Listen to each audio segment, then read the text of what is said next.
Sud Radio 10h midi, Valérie Expert. Média. Les médias, les débats aujourd'hui. Bonjour à toutes et à tous. Bonjour Joseph Ruiz. Vous remplacez Gilles Gansman qui a pris une petite semaine de vacances, voilà. Et c'est vous qui allez faire le zapping ce matin. Notre invitée aujourd'hui, c'est Virginie Ledoyen. Bonjour. Bonjour. Merci d'être avec nous. On va parler de cette, allez, comment on va dire, c'est pas un remake, en tout cas, L'île aux 30 cercueils, Maurice Leblanc. Certains, nous on s'en souvient pas, Virginie, se souviennent peut-être de la série, de cette fiction qui avait été tournée avec Claude Jade. Oui. Et c'est une adaptation puisque c'est contemporain, c'est tourné aujourd'hui. On va y revenir dans un instant avec vous, Gilles. Pardon, Gilles. Vous voyez l'habitude. Il va falloir s'habituer. Pardon, Joseph. Joseph. Donc la question du jour. Oui, du coup, on parle de L'île aux 30 cercueils. Il y a eu aussi Les Rois maudits. Et du coup, on demande aux auditeurs de Sud Radio s'ils aimeraient voir potentiellement d'autres séries cultes être adaptées. Vous répondez oui ou non sur le Twitter de Sud Radio, mais aussi sur YouTube dans l'onglet Communauté. Alors, on sait que José Dayan est en train d'adapter les Rois maudits. Vous l'aviez vu, la série de L'île aux 30 cercueils? Ah non, de L'île aux 30 cercueils. Alors, j'ai des souvenirs très très lointains. Ouais. Ça dit vaguement quelque chose. Oui, mais j'avais pas le droit de regarder. Ah. Donc ça, je me souviens. Donc ça créait quand même une envie.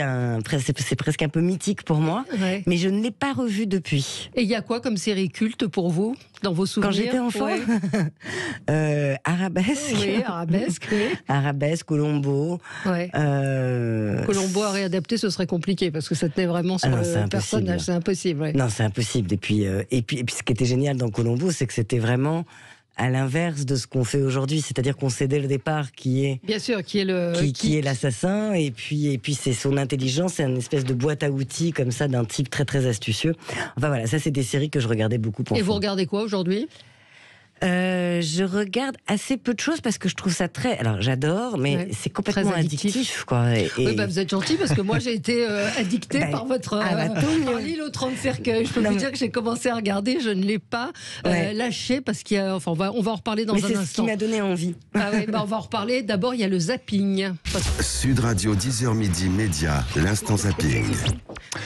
Il y a Cécile qui est cachée dans le studio, qui ne veut pas partir, Cécile de Mélibus. Incroyable, j'avais même pas vu. Vous n'avez pas vu, ouais. Et voilà. Alors, il va falloir que je m'habitue. Non, mais c'est un beau prénom après, moi, ça me va si on me renomme Gilles. Ça commence pareil, Joseph. Il faut savoir qu'avec Gilles, on travaille ensemble depuis 5 ans et que c'est la première fois qu'il prend des vacances. Donc, tant mieux pour lui. Voilà. Ah oui. Alors, Joseph, vous avez regardé, qu'est-ce qui a retenu votre attention ? Eh ben, j'espère que votre week-end s'est bien passé, les amis. En tout cas, le mien a été savoureux, car comme 8,95 millions de Français, j'ai regardé samedi soir le rugby sur France 2. Dernier match du tournoi à destination du 15 de France, c'était contre l'Angleterre. Et on a eu le droit à une libération en 2 temps. D'abord, 61e minute de jeu. François Trio et Daniel Herrero commandent sur Sud Radio en direct depuis le Stade de France quand Antoine Dupont transperce la défense anglaise. On est toujours juste à la lisière des 22 mètres anglais, Daniel. Ça c'est bon, attention avec un ballon qui est sorti rapidement, libéré par Antoine. On retrouve toujours Vauqui au centre du terrain. C'était Danti.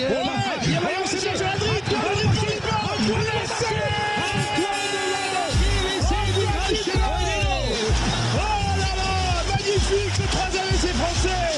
23-13, c'est le break qui fait à la 60e. Voilà, une très belle ambiance sur Sud Radio. Et on a eu le droit à une libération totale au coup de sifflet final. Peut-être est-ce à ce moment-là d'ailleurs que le pic à 10 millions de téléspectateurs a été mesuré. Moi, je suis fils de réfugié. Mon père a vécu... C'est pas le bon son. Non, là on a eu un petit souci technique. Ouais, effectivement. Et on a donc eu un... Allez, c'est parti. Les 7 dernières secondes pour le Grand Chelem 2022. Le 10e de l'histoire, celui que tout le rugby français attend. Et le voilà, c'est la fin du match. La victoire des Français 25-13. C'est le 10e Grand Chelem. On a attendu 10 ans. Et on est content ce soir. On est heureux. Mais le stade est infiniment heureux. Il y a une joie dans cette maison-là, dans cette maison du Stade de France. Il y a une espèce de bonheur, d'euphorie qui gagne tout le monde, y compris évidemment les joueurs français. Vous avez regardé, Virginie ? Non, j'ai pas regardé. Moi non plus. On a eu une audience record en tout cas, et c'est un accomplissement historique. Première fois depuis 12 ans. Bon. que la France gagne le tournoi. Alors, il n'y a pas que le sport. Ah non, il n'y a pas que le sport, parce que médiatiquement, la guerre en Ukraine, bien évidemment, continue de dicter le rythme de l'information. Les témoignages de ceux qui y sont allés en Ukraine ces derniers jours avant de revenir en France sont précieux. La semaine dernière, Mathieu Kassovitz et son ami JR se sont rendus à Lviv dans l'Ouest pour assister au déploiement d'une œuvre éphémère de l'artiste visible depuis le ciel. Ouais. Une toile de 4 mètres de long, visible depuis le ciel, d'une petite fille qui joue et qui rigole pour rappeler à tout le monde qu'il y a des enfants sur place. Il en est revenu bouleversé, comme il le raconte sur BFM TV. Moi, je suis fils de réfugié. Mon père a vécu...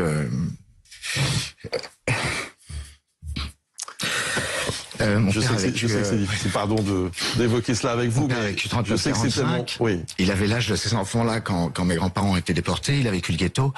Il a fait la queue comme ça. Et ensuite, quand ils ont été libérés, il s'est sauvé de son pays aussi à 18 ans en 1956, quand les Russes sont entrés en Hongrie. Et c'est très inquiétant ce qui se passe. J'ai peur pour mes enfants. J'ai peur pour le futur de la planète.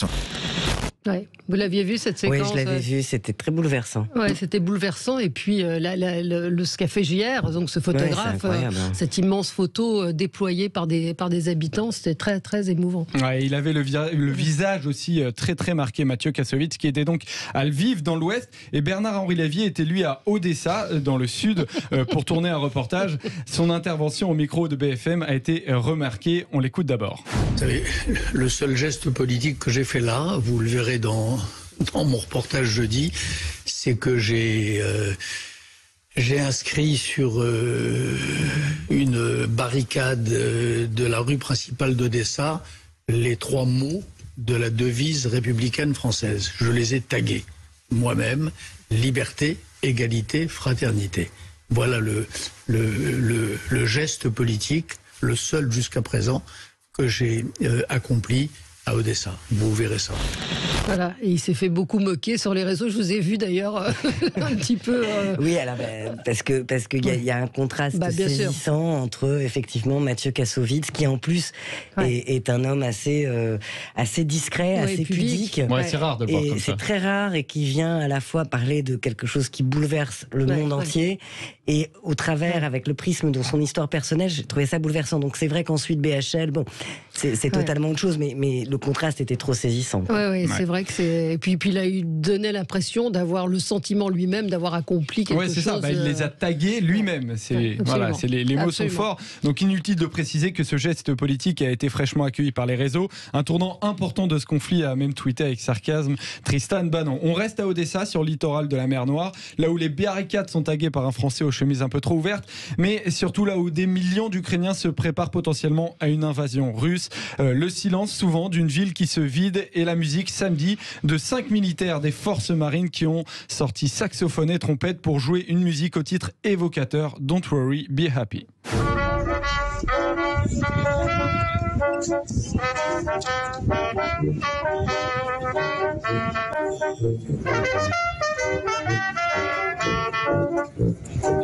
Mais c'est vrai qu'avec l'image, c'est assez saisissant, parce qu'on a le contraste là aussi de la situation catastrophique. Et vous suivez les chaînes d'infos, vous suivez ce... Oui, alors là pour le coup, et de manière...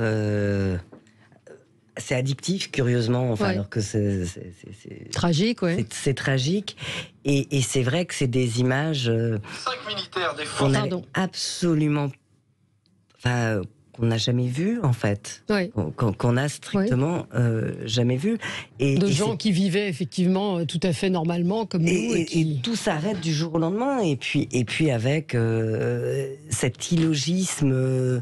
Cette absurdité presque des raisons invoquées, enfin bon bref, sans vouloir rentrer dans le débat. Dans le débat, mais en même temps, c'est vrai que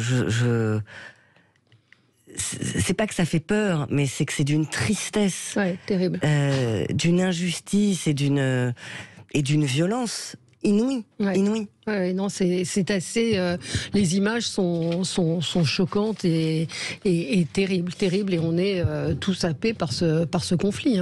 J'espère qu'on va pas s'habituer à ces images, parce qu'on s'habitue à tout, et c'est vrai que ces images, elles sont nouvelles.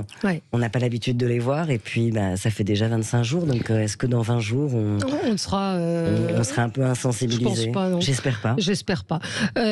Parlons de votre actualité, Virginie Ledoyen, L'île aux 30 cercueils, donc sur France 2 ce soir, épisodes 1 et 2, il y a 6 épisodes. Oui. Moi j'ai commencé à regarder, je peux vous dire, je ne me suis pas arrêtée, j'ai été prise par les premiers instants. L'île aux 30 cercueils, c'est le roman de Maurice Leblanc, le papa d'Arsène Lupin. Il y avait donc eu une première fiction en 1978 avec Claude Jade qui respectait le temps de l'époque à laquelle ça avait été tourné. Ça a un côté un peu fantastique.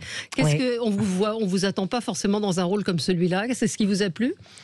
C'est aussi ce qui m'a plu. C'est plein de choses qui m'ont plu. D'abord, je trouvais que c'était une histoire haletante.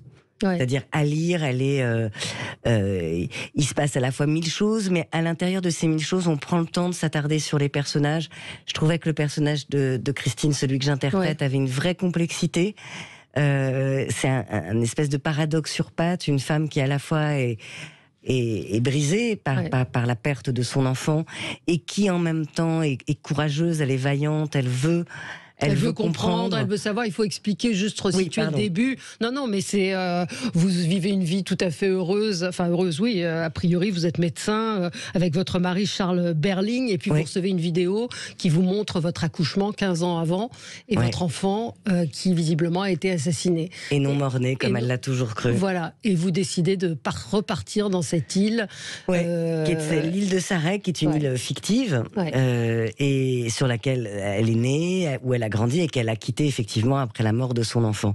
Et elle repart, et effectivement on comprend que cette femme qui certes elle est médecin, elle est mariée à un homme qui prend soin d'elle, etc. Il y a quelque part, elle survit. Elle survit parce qu'on se... la perte d'un enfant. La perte d'un enfant, ça n'a pas de nom. On peut dire des enfants que quand ils perdent leurs parents, ils sont orphelins. Il n'y a pas de mot pour les parents. Et elle survit. Et quelque part, au fond d'elle, elle a toujours eu l'impression qu'il était encore là, son enfant. Et elle repart sur cette île, et elle arrive, et c'est une île, c'est définition insulaire. Et sur cette île, il y a une prophétie à laquelle les gens de l'île la prennent très très au sérieux, et elle devient une sorte d'oiseau de mauvais augure. Où elle est très mal perçue, très mal regardée quand elle arrive. D'abord, elle est partie. Quand on part comme ça va plus du tout. Elle revient, et puis on est convaincu que son retour, c'est cette fameuse prophétie qui fait qu'il y aura 30 cercueil, donc 30 morts. Et elle se débat à l'intérieur de tout ça avec une population très hostile, et elle essaye de comprendre ce qui s'est passé. Il faut se laisser porter par la fiction, parce que j'ai vu que certaines critiques reprochaient le côté un peu caricatural peut-être des personnages de l'île, mais il faut se dire que c'est Maurice Leblanc, donc il y a quand même cet aspect-là un peu mystérieux, un peu fantasmagorique de l'île qui donne, parce que le ton est vraiment donné dès le départ avec des choses assez sombres, très, très anxiogènes, j'ai envie de dire, mais anxiogènes au bon sens du terme, parce qu'on a envie de savoir, de comprendre les choses. Donc il faut se laisser porter par la fiction et se dire qu'effectivement, c'est fantastique. De toute façon, c'est fantastique. Après, mais c'est fantastique sans être dans la science-fiction, c'est ce que je veux dire aussi. Non, on n'a pas d'effets spéciaux incroyables. Après, on peut trouver ça caricatural. Moi, je trouve pas, parce que l'effet de meute, ça existe. Ça existe très très fortement. Et surtout dans une île. Surtout dans une île aussi sauvage que celle-ci. Ça a été tourné où ? Alors, on a tourné en Bretagne, à Ouessant, qui est une île absolument superbe. Il y a des paysages exceptionnels. Incroyables. Et qui a une sorte de rugosité quand même, qui est à la fois très très belle, qui est à la fois très particulière. Et il n'y a pas beaucoup d'habitants sur ces îles.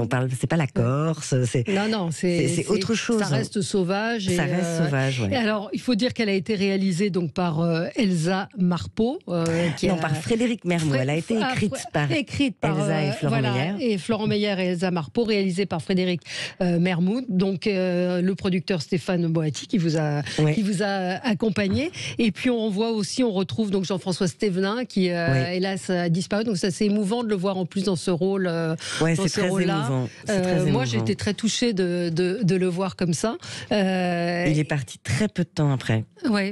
Vraiment, je crois que c'est son dernier rôle, il me semble. Oui, c'est en tout cas, il y a des comédiens absolument formidables dans la série. Vous avez tourné à quel moment, à quelle période et Covid, pas Covid? Oui, Covid. On a tourné il y a un peu moins d'un an en Bretagne, beaucoup. Qui nous a accueillis où nous sommes allés d'une manière absolument incroyable. Mais effectivement, c'était le Covid, donc c'est vrai que ça rajoute aussi. Probablement, on était une équipe au huis clos, et puis notre équipe, on était tous ensemble. Il n'y avait pas de restaurant, il n'y avait pas de. Donc on était tout le temps ensemble. Donc ça a créé aussi une sorte de cohésion et une énergie, il me semble, à ce projet. Un souffle en tout cas. Ouais. Vous tournez pour la télévision, pour le cinéma, indifféremment? Oui, parce qu'il y a des rôles, des histoires, et puis en plus aujourd'hui ce clivage, ça fait quand même heureusement un moment, et tant mieux d'ailleurs. Mais la télévision reste presque un laboratoire créatif aujourd'hui. On vous voyait moins à la télévision qu'au cinéma. Oui, mais aujourd'hui je trouve que il y a plus de propositions. Il y a plus de propositions, et puis surtout pour un acteur c'est assez jouissif parce qu'on a la temporalité pour nous. On a 6 heures pour installer un personnage, une atmosphère. C'est excitant, c'est stimulant. Ouais. Et là, c'était un rôle très différent. Vous aviez déjà joué ce type de personnage ou dans des films fantastiques? Non. C'est un personnage qui est que j'aime beaucoup. Encore une fois, je vous le disais au début de l'émission, c'est que il y a quelque chose de très complexe et de très sensible chez cette femme qui parfois pourrait sembler presque antipathique parce qu'elle a comme ça une soif, elle est dure, elle est et en même temps c'est une histoire d'amour incroyable entre elle et son mari. Absolument. Aussi étrange soit l'histoire. Ouais. Et puis c'est très contemporain, je trouve, comme personnage féminin. Justement, on s'en va des archétypes qu'on peut parfois avoir. Et pour toutes ces raisons, oui, ça m'excitait beaucoup. Ouais. Et vous avez relu le roman de Maurice Leblanc ou pas? Alors après, curieusement. Ouais. C'est-à-dire que je voulais un peu me débarrasser, essayer d'avoir une certaine virginité. Ouais. Par rapport au texte, par rapport à l'histoire, Vous parlez des femmes tout à l'heure. Cécile de Ménibus est venue me dire que vous étiez sur scène il y a quelques jours sur Vivante, pour jouer Vivante, pour dire des textes. Plusieurs comédiennes étaient à vos côtés. Caroline Vigneault, c'était mis en scène par Élie Chouraki, et c'était un engagement. C'était au théâtre du Palais Royal, bénévole. C'est important pour vous de ces engagements-là aussi, et de militer contre les violences faites aux femmes? Oui, alors après, c'est-à-dire que c'est toujours des petites choses à l'échelle. De ce qu'il faudrait quand même. Mais voilà, j'ai l'impression que c'est des petites gouttes à chaque fois qu'il faut pouvoir apporter. Des toutes petites pierres comme ça, ou des petits cailloux, on dira. Mais ça, c'est une cause pour laquelle vous avez envie de vous engager.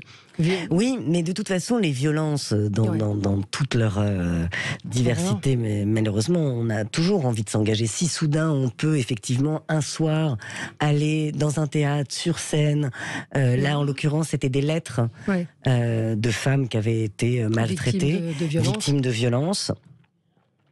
Ça me semble aller de soi, c'est-à-dire qu'il n'y a pas une réflexion folle. Je me dis pas je vais le faire, je vais pas le faire. C'est pas tout le monde ne le fait pas non plus. C'est ce que me disait Cécile. Moi, ça m'a semblé évident. Cécile de Minibus. Donc ça m'a semblé absolument évident. Voilà, c'est des toutes petites choses, mais comme on pourrait pour l'Ukraine, il y a. Voilà, c'est-à-dire qu'à un moment donné, la seule chose qu'on puisse faire aujourd'hui, c'est de la solidarité, c'est d'accueillir le mieux possible les réfugiés, de les aider. On ne peut pas faire grand-chose d'autre, visiblement, si on écoute le monde politique.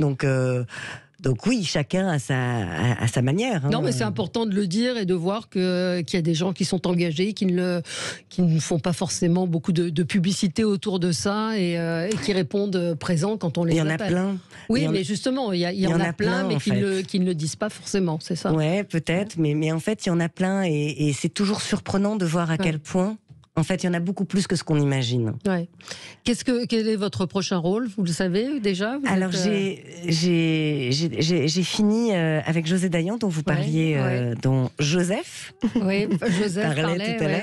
Diane de Poitiers, qui est une adaptation écrite par Didier Decoing, avec Isabelle Adjani qui joue Diane de Poitiers, et qui sera diffusée sur France 2 aussi. Ah, vous allez devenir une spécialiste des remakes. Peut-être, mais en tout cas, voilà. Donc c'est un projet totalement différent qui est complètement d'époque.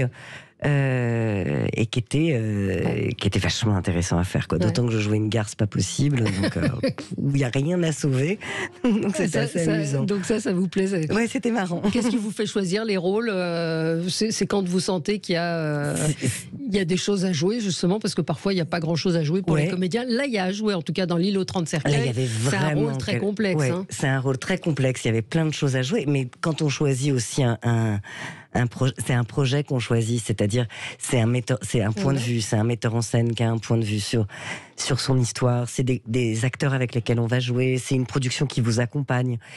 Sur l'île aux 30 cercueils, c'était particulièrement c'était un projet extrêmement pensé, extrêmement désiré, et par son producteur et par la chaîne.